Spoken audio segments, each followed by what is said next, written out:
गर्मी में गरीब का पंखा। माँ जरा देखो तो सही इस पंखे को, ऐसा लग रहा है जैसे इसे भी गर्मी लग गई है और ये थक गया है। इसकी हवा तो हम तक पहुँच ही नहीं रही। हाँ माँ, भैया से ही कह रहे हैं, अभी तो बस गर्मियाँ शुरू ही हुई हैं और हमें इतनी बेचैनी हो रही है। अगर ये पंखा ऐसे ही चलता रहा तो जब लू चलेगी तब हमारा क्या होगा? मुझे तो अभी से ही बहुत घबराहट हो रही है। अरे मेरे लाल, तुम लोग इतनी छोटी सी बात के लिए क्यों चिंता करते हो? अभी तो बस मौसम बदल रहा है। तुम्हारे पिताजी ने कहा है कि गर्मियाँ बढ़ने से पहले वो इसे सुधरवा लाएंगे। बस थोड़े दिन की बात है। हाँ बच्चों, तुम्हारी दादी सही कह रही है। तुम लोग बस मन लगाकर पढ़ाई करो। वे लोग ये बातें कर ही रहे थे कि तभी सीमा रसोई से बाहर आती है और कहती है, चलो अब बहुत हो गई बातें। आर्यन, मीठी, तुम लोग जल्दी से अपना होमवर्क खत्म करो, पापा आते होंगे। शाम ढल चुकी है लेकिन गर्मी कम होने का नाम नहीं ले रही। मोहन घर आता है। उसके कंधे पर मोची के औजार वाला एक पुराना झोला है। उसका चेहरा धूप से पूरी तरह झुलस चुका है और उसकी बनियान पसीने से पूरी तरह भीगी हुई है। वो बहुत थका हुआ लग रहा है। सीमा दौड़ कर आती है और उसके हाथ से झोला लेती है। तब मोहन कहता है, उफ, आज तो बाहर जैसे आग बरस रही थी। सड़क पर खड़ा होना भी मुश्किल हो रहा था। पापा आप आ गए। आज दुकान पर कैसा रहा? बहुत सारे पैसे मिले क्या? नहीं बेटा, आज भी बाजार में बहुत कम ग्राहक आए। लोग धूप की वजह से घरों से बाहर ही नहीं निकल रहे हैं।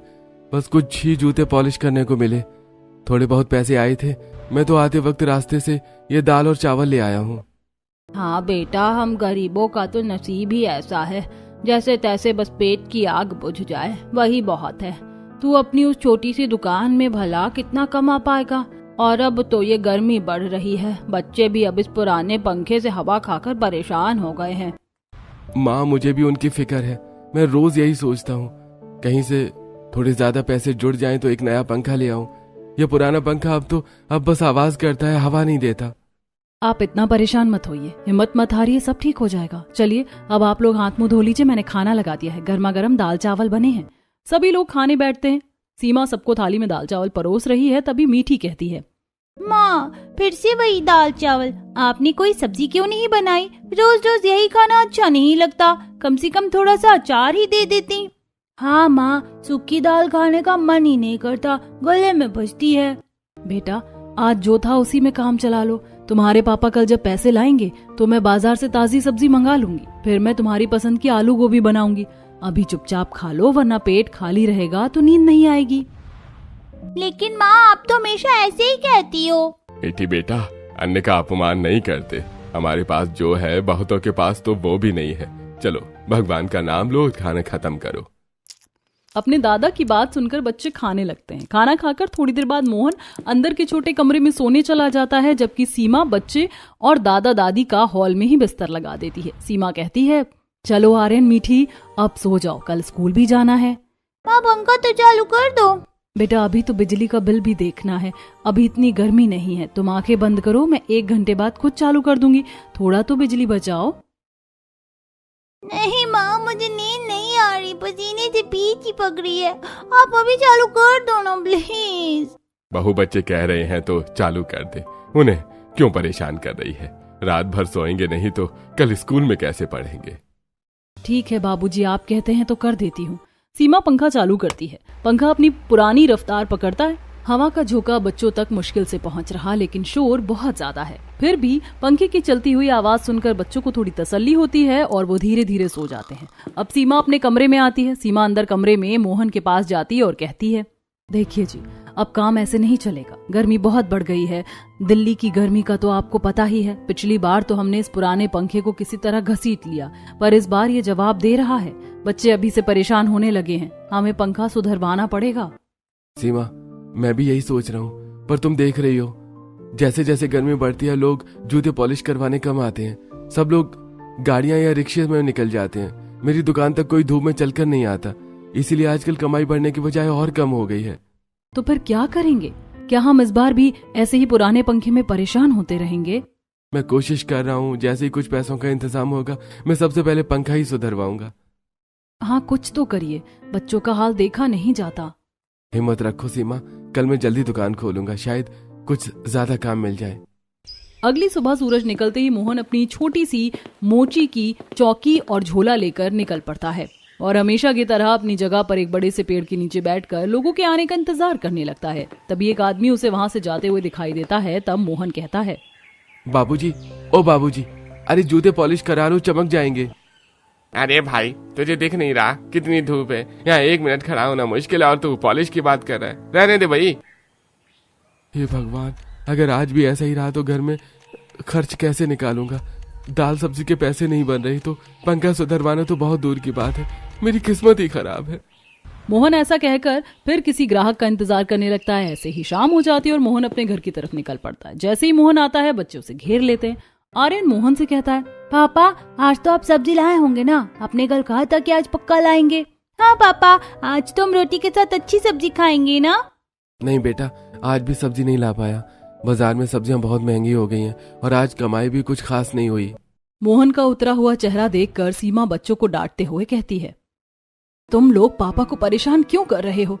ये सारी बातें बाद में करना, पहले तुम लोग भी पापा के साथ हाथ मुंह धोकर खाना खाने बैठो, मैं खाना लगा देती हूँ। ऐसा कहकर सीमा सभी के लिए चटाई पर दाल चावल लगाती है। दाल चावल को देखकर मीठी मुंह बनाते हुए कहती है, नहीं माँ, मैं खाना नहीं खाऊंगी। आप हमें रोज वही दाल चावल खिलाती हो। नहीं खाना हमें ये बोरिंग दाल चावल, हमें सब्जी चाहिए। हाँ, मैं भी नहीं खाऊंगा, हम भूखे सो जाएंगे। ऐसा कहकर बच्चे गुस्से में उठकर दूसरे कमरे में चले जाते हैं। तब मोहन कहता है, मैं कितना मजबूर बाप हूँ ना, अपने बच्चों को एक वक्त की ढंग की सब्जी तक नहीं खिला सकता। मेरा जीना ही बेकार है। आप ऐसा क्यों बोल रहे हैं? आप मेहनत तो कर रहे हैं। आप चिंता मत कीजिए, मैं सुनीता चाची के घर जाती हूँ, उनके यहाँ सब्जी बनी होगी, मैं थोड़ी सी मांग कर ले आती हूँ, बच्चों को खिला देंगे। अरे बहू, तुझे तो पता है ना सुनीता का स्वभाव, वो बहुत घमंडी औरत है। वो तुझे नीचा दिखाने का कोई मौका नहीं छोड़ेगी, मत जा वहाँ। माँ जी, बच्चों की भूख के आगे मेरी बेइज्जती कुछ भी नहीं है। मैं बस थोड़ी सी सब्जी मांग कर लाती हूँ ताकि वो कम से कम 2 निवाले प्यार से खा ले। ऐसा कहकर सीमा सुनीता के आलीशान घर के बाहर पहुंचती। दरवाजा थोड़ा खुला है। जैसे ही वह अंदर कदम रखती है उसे एक ठंडी हवा का झोंका महसूस होता है। हॉल में कूलर चल रहा है और ऊपर पंखा पूरी रफ्तार से घूम रहा है। घर के अंदर का तापमान बाहर से बिल्कुल अलग है। सीमा मंत्रमुग्ध होकर एक पल के लिए वहीं खड़ी हो जाती है और सोचने लगती है, हे भगवान, यहाँ तो कितनी ठंडक है। ऐसा लग रहा है जैसे मैं किसी दूसरी दुनिया में आ गई हूँ। हमारे घर में तो अभी से दीवारें तपने लगी हैं और यहाँ तो स्वर्ग जैसा सुकून है। जब अभी इतना अच्छा लग रहा है तो भयंकर गर्मी में यहाँ कितना सुकून होगा। तभी सुनीता वहाँ आ जाती है और कहती है, अरे कौन है तुम? यहाँ क्या कर रही हो इस वक्त और बिना पूछे अंदर कैसे आ गई? चाची नमस्ते। वो असल में घर में बच्चे बहुत जिद कर रहे थे। कई दिनों से सब्जी नहीं बनी घर में। वो लोग दाल चावल खाकर थक गए हैं। अगर आपके पास थोड़ी सी सब्जी बची हो तो। अच्छा, तो अब मेरे घर से खाना जाएगा तुम्हारे यहाँ? देखो सीमा, हम तो फ्रेश खाना खाते हैं, जो बचता है हम अपनी नौकरानी को दे देते हैं, उसने तो अभी ले भी लिया होगा। चाची, बस एक कटोरी मिल जाती तो बच्चों का मन रह जाता। सीमा, अगर बच्चों को अच्छा खाना खिलाना तो अपने पति से कहो कि जूते पॉलिश करने के बजाय कोई ढंग का काम करे। ऐसे मांग मांग कर कब तक घर चलाओगी? जाओ अब यहाँ से, मुझे बहुत काम है। सुनीता के ऐसे कहने पर सीमा वापस आ जाती है।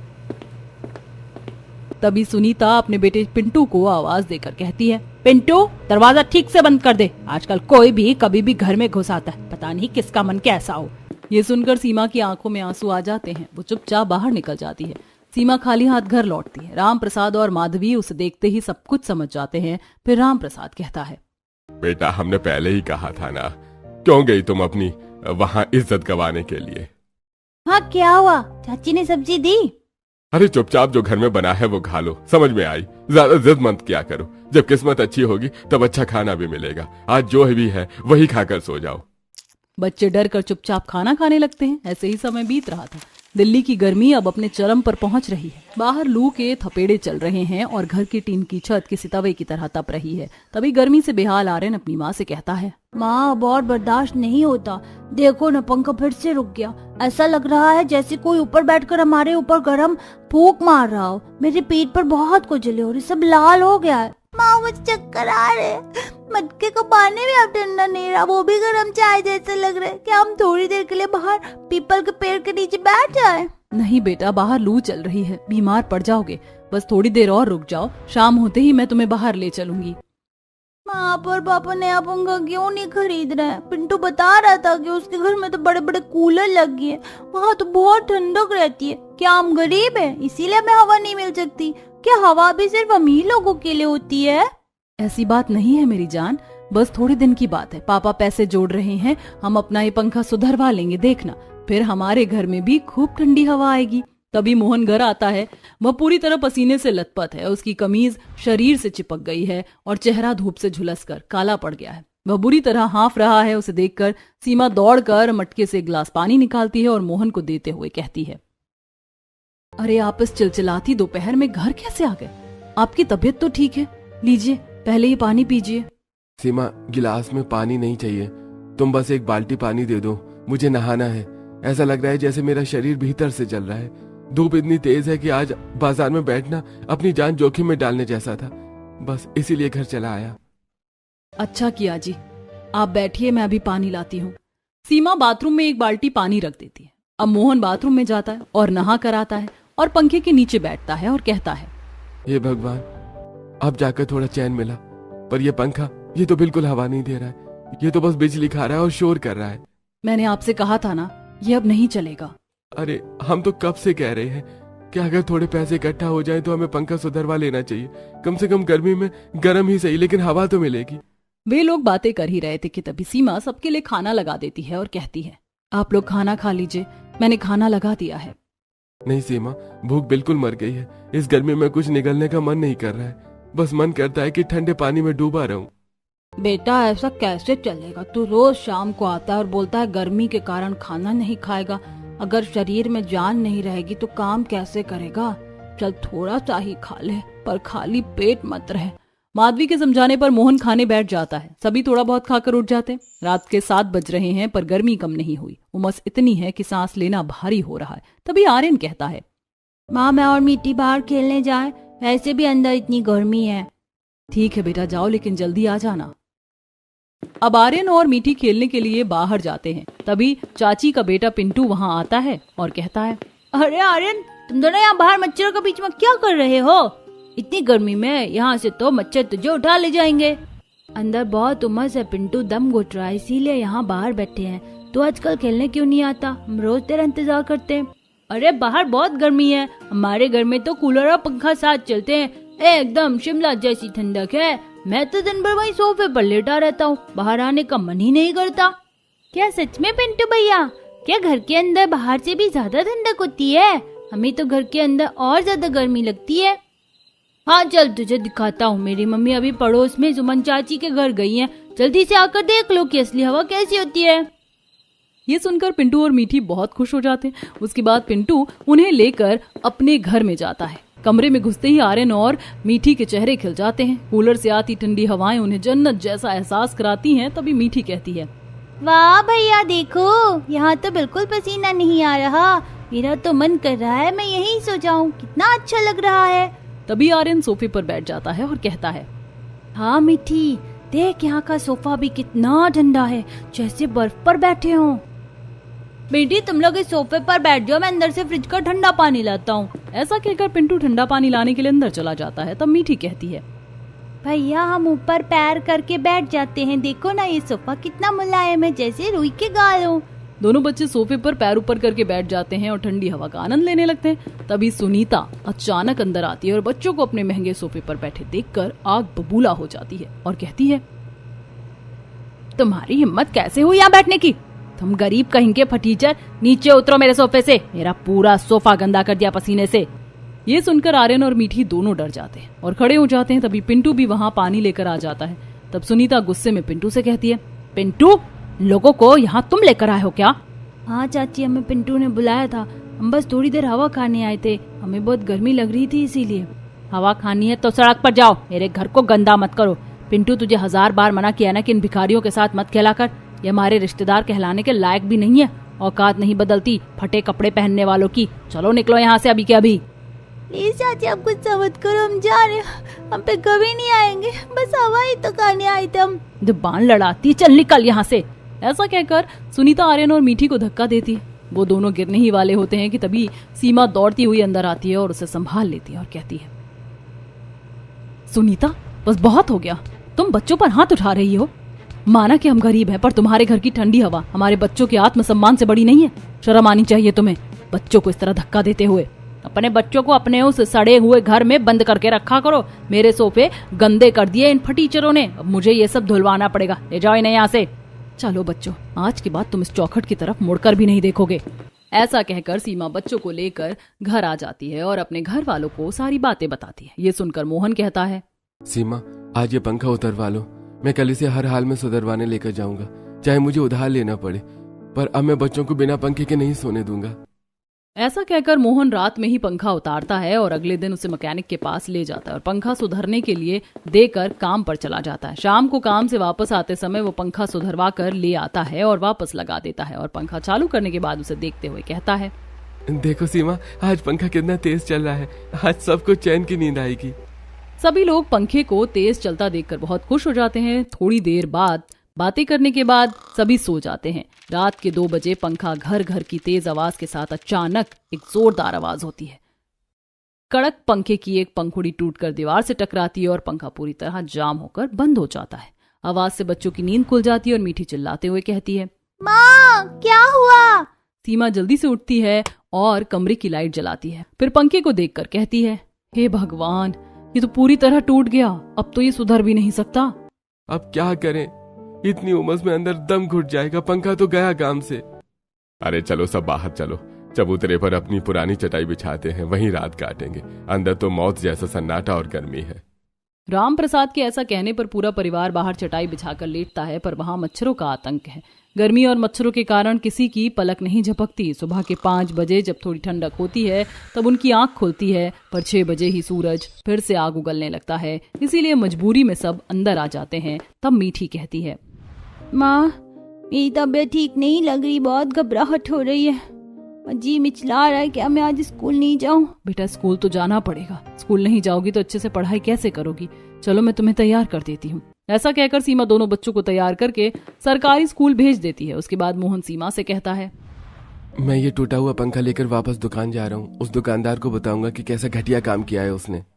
हाँ बेटा, ये पंखा दिखा ले, हो सकता है मिस्त्री किसी तरह से इसे ठीक कर दे।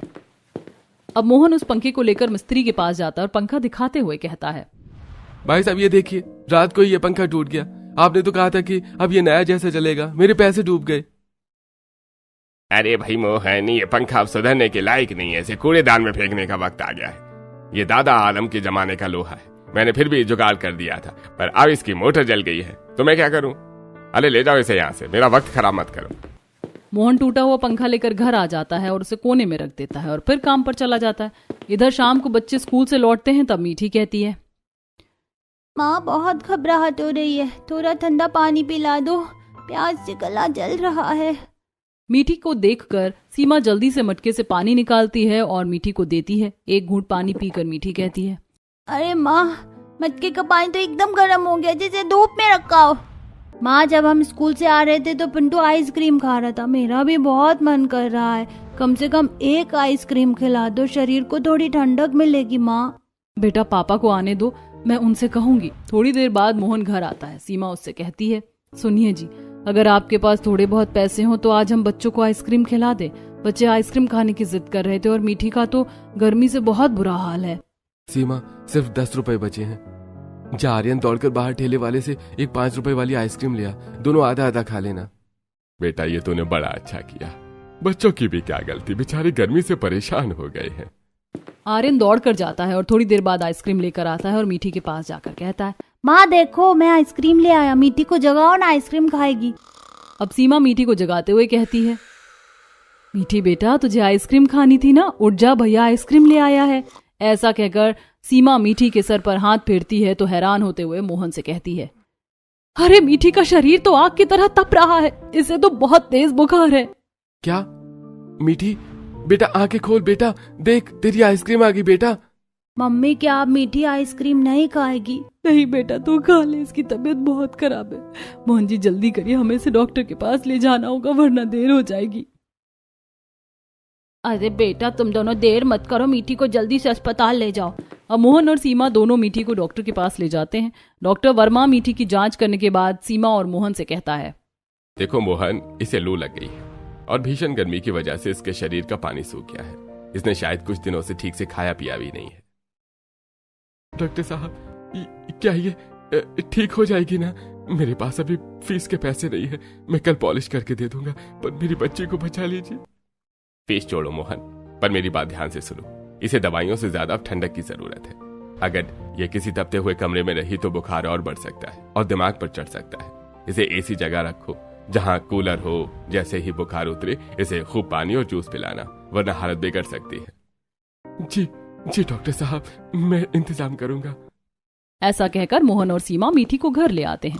वो बेसुध लेटी हुई है। सीमा उसके सिर पर ठंडी पट्टियां रख रही है। तभी पड़ोसन सुमन मिलने सीमा के घर आती है और मीठी की हालत देखकर सीमा से कहती है, क्या हुआ सीमा, मीठी की तबीयत कैसी है? सुना है कल रात डॉक्टर के पास ले गए थे ना? बहुत खराब है सुमन, डॉक्टर ने कहा है इसे ठंडक में रखो, पर हमारे घर में तो पंखा तक नहीं है। ये घर तो भट्टी बना हुआ है। देख सीमा, शर्म और गरिमा अपनी जगह है, पर बच्चों की जान से बढ़कर कुछ नहीं है। तेरी वो रिश्तेदार है ना, उनके घर में तो कूलर और एसी है। तू मीठी को लेकर 2-4 दिनों के लिए वहाँ क्यों नहीं चली जाती? कम से कम बच्ची की जान बच जाएगी। सुमन, उन्होंने हमें कल ही बेइज्जत करके निकाला है। मैं उस चौखट पर फिर से कैसे कदम रखूं? देखो सीमा, बच्चों के लिए माँ को जहर का घूंट पीना पड़ता है। मैं तो कहती हूँ उनकी खुशामद कर, पैर पकड़ पर बच्ची को बचा ले। माँ का धर्म बड़ा है या स्वाभिमान? सुमन के ऐसा कहने पर सीमा मीठी को लेकर सुनीता के घर जाती है और कहती है, चाची मेरी बेटी बहुत बीमार है, डॉक्टर ने कहा इसे ठंडी हवा की जरूरत है, वरना उसकी हालत ठीक होने की बजाय और भी खराब हो सकती है। प्लीज इसे 2-3 दिन यहाँ एक कोने में लेटने दीजिए। देखो सीमा, अगर तुम ऐसा कह रही हो तो मैं तुम्हें और तुम्हारी बेटी को यहाँ रहने देती हूँ, लेकिन मेरी भी एक शर्त है। मेरी काम वाली अभी छुट्टी पर है तो तुम घर का काम कर दिया करना। हाँ चाची, आप चिंता मत कीजिए, मैं आपके घर का सारा काम कर दूंगी। हाँ, एक बात और है, ये कूलर वाले कमरे में नीचे जमीन पर सोएगी, दूर एक कोने में। इसे सोफे पर बैठाने की हिम्मत मत करना। ठीक है चाची, मुझे सब मंजूर है। ऐसा कहकर सीमा मीठी को एक किनारे बैठाते हुए कहती है, बेटा तू यहीं बैठ और ठंडी हवा खा, मैं जरा काम कर लेती हूँ। सीमा रसोई में जाती है और काम करने लगती है। रसोई में भयंकर गर्मी है क्योंकि वहाँ कोई पंखा नहीं है। सीमा पसीने से भीगी हुई रसोई में खाना बनाने में लग जाती है। थोड़ी देर बाद सुनीता वहाँ आती है और कहती है, ओ सीमा, मिक्सर मत चलाना, बिजली फालतू खर्च होती है। ये सिलबट्टा रखा है ना, इस पर बारीक मसाला पीस। और सुन, खाना बनने के बाद रसोई में ही बैठना। कूलर वाले कमरे में सिर्फ तेरी बेटी रहेगी, तू नहीं। तुझे पंखे की हवा की आदत लग गई तो काम कौन करेगा? जी चाची, मैं यहीं बैठूंगी, कोई बात नहीं। ऐसा कहकर सीमा काम में लग जाती है। वह सिलबट्टे पर मसाला पीसती है, फिर सब्जी बनाती है। बाकी का खाना बनाकर वह रसोई की साफ सफाई करती है। शाम को वो मीठी को लेकर घर वापस आती है तो माधवी उसे देखकर कहती है, आ गई बेटा तू? मुझे पता है तेरी चाची सास ने तुझसे बहुत काम करवाया होगा। हाँ माँ, लेकिन कोई बात नहीं, मेरी बेटी ठंडक में बैठी थी, मुझे यही देखकर खुशी हो रही थी। पता नहीं हम गरीबों के नसीब में अभी इस गर्मी की वजह से और क्या क्या देखना लिखा है। अरे बेटा, तू क्यों इतना दुखी होता है? भगवान ने चाहा तो ये गर्मी के दिन भी किसी तरह निकल ही जाएंगे। अगले दिन फिर से सीमा मीठी को लेकर सुनीता के घर जाती है और एक तरफ बैठाकर रसोई में जाकर काम में लग जाती है। तभी सुनीता वहां आती है और कहती है, सुन, आज मेरी किटी पार्टी है, थोड़ी देर में मेरी सहेलियां आती होंगी, सबके लिए नाश्ता और खाना बना लेना। जी चाची जी। थोड़ी देर बाद सुनीता की सभी सहेलियां आ जाती हैं और किटी पार्टी शुरू हो जाती है। तभी सीमा ट्रे में जूस का ग्लास लिए वहां आती है और सबको देती है। तब सुनीता की सहेली मालिनी कहती है, जूस तो ठीक है सुनीता, पर ये नई नौकरानी कौन है? काफी सलीके वाली दिखती है, कहाँ से मिली? आजकल तो अच्छी काम वाली मिलती ही नहीं। अरे ये कोई बाहर की नौकरानी नहीं है, ये तो मेरे दूर के एक रिश्तेदार की बहू है। इसके पति मोची है, सड़क किनारे बैठते हैं। अब गरीबों के पास खाने को दाने नहीं और घर में पंखा तक नहीं, तो अपनी बीमार बेटी को लेकर मेरे पास शरण मांगने आई है। मैं तो बस अपनी दरिया दिली दिखा रही हूँ, वरना ये तो खानदान के नाम पर कलंक है। अच्छा, तो ये मुफ्त की ठंडी हवा खाने आई है? ओ सीमा, भूत बनकर क्या खड़ी है? जूस के खाली ग्लास ले जा और काम कर। सीमा हाँ में सिर हिलाते हुए जूस के खाली ग्लास उठाती और अंदर चली जाती है। थोड़ी देर बाद सुनीता की सभी सहेलियां चली जाती हैं। तब उसकी बेटी मीठी रसोई के दरवाजे पर आकर खड़ी होती है और अपनी माँ से कहती है, माँ, पेट में चूहे दौड़ रहे हैं, क्या मैं एक बिस्किट का पैकेट ले लूं? चाची के पास तो बहुत सारे हैं। नहीं बेटा, वो हमारा नहीं है, मैं घर चलकर तुझे रोटी बना दूंगी, बस थोड़ा और सब्र कर ले मेरी जान। ऐसा कहकर सीमा काम में लग जाती है। इधर मीठी चुपके से एक बिस्किट उठा लेती है। तभी सुनीता वहां आ जाती है और मीठी के हाथ से बिस्किट छीनकर उसके गाल पर एक जोरदार तमाचा जड़ देती है और कहती है, तेरी हिम्मत कैसे हुई चोरी करने की? खानदानी चोर है ये बिस्किट मैं अपने कुत्ते को खिलाना ज्यादा पसंद करूंगी, पर तुझे नहीं। बस सुनीता, बहुत हो गया। तुमने मुझे जलील किया, मैंने सहा। तुमने मुझे नौकरानी कहा, मैंने काम किया, पर मेरी मासूम बच्ची पर हाथ उठाने का हक तुम्हें किसी ने नहीं दिया। हम भूखे मर सकते हैं, पर इतने भी गिरे हुए नहीं कि तुम्हारे पालतू कुत्ते से भी बदतर समझे जाएं। तो निकल जाओ मेरे घर से इसी वक्त। जा रही हूँ और याद रखना, भगवान के यहाँ देर है अंधेर नहीं। आज तुम हवा बेच रही हो, कल यही हवा तुम्हें नसीब नहीं होगी। चल मीठी। ऐसा कहकर सीमा मीठी को लेकर घर आ जाती है। सभी लोग सीमा की सारी बातें सुनकर बहुत दुखी होते हैं। मोहन कहता है, धिक्कार है मुझ पर, मेरी लाचारी की वजह से तुम्हें यह सब सहना पड़ा। आज के बाद कोई उस घर की तरफ देखेगा भी नहीं। हम इस गर्मी में भुन जाएंगे पर अपनी इज्जत का सौदा दोबारा नहीं करेंगे। सही कहा बेटा, गरीबी कोई गुनाह नहीं है, पर स्वाभिमान खोना सबसे बड़ा पाप है। अब जो होगा हम सब साथ मिलकर झेलेंगे। माँ, पिताजी, मोहन, मैंने सोच लिया है, कल से मैं अपने लिए कोई काम ढूंढूंगी और काम करूंगी ताकि अपने घर में अपने बच्चों के लिए एक पंखा ला सकूं। अगले दिन सीमा काम की तलाश में गांव में निकलती है। कई जगह धक्के खाने के बाद वह धनीराम पंखा गोदाम के बाहर पहुंचती है। वहां मजदूर भारी भारी लोहे के पंखे और कूलर ट्रकों में चढ़ा रहे थे। ये देखते हुए सीमा सेठ जी के पास जाती है और कहती है, सेठ जी प्रणाम, क्या यहाँ कोई काम मिल सकता है? झाड़ू पोछा या सामान उठाना, मैं कुछ भी कर लूंगी। अरे यहाँ औरतों का काम नहीं है भाई, ये भारी लोहे के पंखे उठाना मजदूरों का काम है, जिनके हड्डियां फौलाद की हों। तुम 2 पंखे भी नहीं उठा पाओगे। सेठ जी एक बार मौका तो दीजिए, मुझे अपने बच्चों के लिए पंखा चाहिए, भीख में नहीं अपनी मेहनत से। मैं मर्दों से भी ज्यादा मेहनती काम करूंगी, आप बस काम बताइए। ठीक है, अगर तुम ये 50 भारी पंखे शाम तक उस ट्रक में लोड कर दोगी तो काम पक्का है, पर याद रखना बैठने और सुस्ताने के पैसे नहीं मिलेंगे। सीमा हाँ कह देती है और काम में लग जाती है। वो भारी भारी पंखे उठाती है और ट्रकों में लोड करती है। शाम को सेठ जी सीमा का काम देखकर बहुत खुश हो जाते हैं और वो उसे काम पर रख लेते हैं। अब सीमा रोज काम पर जाती है और भीषण गर्मी में वह बड़े बड़े पंखे उठाती है, ट्रकों में लोड करती है। ऐसे धीरे धीरे 1 महीना बीत जाता है। 1 महीने बाद सेठ जी सीमा को पेमेंट देते हुए कहते हैं, भाई मानना पड़ेगा सीमा, तुम्हारी हिम्मत ने मुझे हैरान कर दिया भाई। मर्दों ने हार मान ली इस गर्मी में, पर तुम डटी रही। ये लो तुम्हारी महीने की पूरी पगार। सेठ जी मुझे ये पैसे नहीं चाहिए, आप अपने गोदाम से कोई अच्छा सा पंखा मुझे दे दीजिए, बस मेरे बच्चों को हवा मिल जाए, यही मेरी असली मजदूरी है। सीमा की बात सुनकर सेठ जी एक नया पंखा निकाल कर सीमा को देते हुए कहते हैं, ये लो सीमा पंखा, और ये पैसे भी रखो, ये तुम्हारा हक है। ये देखकर सीमा की आंखों में आंसू आ जाते हैं। वो सेठ जी को धन्यवाद देती है और पंखा लेकर अपने घर आ जाती है। सभी लोग पंखे को देखकर बहुत खुश होते हैं और मोहन कहता है, सीमा आखिर तुम पंखा ले ही आई? हाँ जी, आप जल्दी से इसे फिट कर दीजिए। अब मोहन नया पंखा छत पर फिट करता है। जैसे ही स्विच ऑन होता है, पंखा फर्राटे से घूमने लगता है और पूरा कमरा ठंडी हवा से भर जाता है। ये देखकर सभी लोग बहुत खुश हो जाते हैं और मीठी कहती है, माँ देखो कितनी अच्छी हवा आ रही है, मेरा सिर नहीं दुखेगा ना? हाँ माँ, मुझे घबराहट भी नहीं हो रही, अच्छा लग रहा है। हाँ बेटा, अब तुम दोनों को कुछ नहीं होगा। हम लोग पंखे की हवा में अच्छी तरह से सो भी पाएंगे और खाना भी खा पाएंगे। अरे याद आया मोहन, आज एक खजूर के पत्तों की चटाई लाया है, क्यों ना हम उस चटाई को गीली करके खिड़की में लगा दे, उससे पंखे की हवा टकरा कर ठंडी हो जाएगी। माधवी के कहने पर सीमा चटाई गीली कर खिड़की पर लगा देती है। उसके बाद पूरा परिवार पंखे की हवा में सुकून से खाना खाता है। खाना खाते हुए राम प्रसाद कहता है, सीमा बहू, आज तेरी मेहनत की वजह से पहली बार हम पंखे की ठंडी हवा खा रहे हैं, बड़ा सुकून आ रहा है। बातें करने के बाद सभी लोग पहली बार पंखे की हवा में चैन की नींद सोते हैं। अगली सुबह अचानक बाहर शोर मचता है। सीमा बाहर निकलकर देखती है तो सुनीता के घर के बाहर भीड़ लगी थी। सीमा और मोहन बाहर भागते हुए सुनीता के घर आते हैं। पता चलता है कि सुनीता बेहोश होकर गिर गई है और उसका पति शहर से बाहर है। ये देखकर मोहन कहता है, सीमा मैं जल्दी से ऑटो रिक्शा बुलाता हूँ, इन्हें अस्पताल ले जाना होगा। ऐसा कहकर मोहन जल्दी से जाता है और ऑटो बुला कर ले आता है। फिर मोहन और सीमा सुनीता को बैठाकर अस्पताल ले जाते हैं। डॉक्टर उनका इलाज करता है और कहता है, देखिए सुनीता को थर्मल शॉक पर और माइनर अटैक आया है। मैंने दवाइयाँ दे दी हैं, बाकी आप लोग इनका ध्यान रखिए। ऐसा कहकर डॉक्टर चला जाता है और सीमा और मोहन सुनीता के पास ही बैठे रहते हैं। काफी देर बाद जब सुनीता को होश आता है तो डॉक्टर सुनीता के पास आता है और कहता है, देखो सुनीता जी, आपको 24 घंटे एसी में रहने की ऐसी आदत हो गई थी। आपकी बॉडी बाहर की जरा सी भी गर्मी नहीं झेल पाई, शरीर अंदर से कमजोर हो गया था, इसलिए आपको कौन अटैक आया।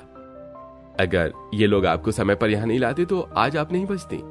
डॉक्टर की बात सुनकर सुनीता की आंखों में अहंकार की बजाय शर्मिंदगी के आंसू हैं। डॉक्टर के जाने के बाद सुनीता सीमा और मोहन से कहती है, सीमा मुझे माफ कर दो, मुझे अपने पैसे और ऐशो आराम पर बहुत घमंड था। मैंने तुम्हें और तुम्हारे बच्चे को कितना भला बुरा कहा, पर आज तुम लोगों ने मेरी जान बचाई। मेरा कूलर और एसी आज मुझे ठंडी सांस नहीं दे पाए, पर तुम्हारी इंसानियत ने मुझे बचा लिया।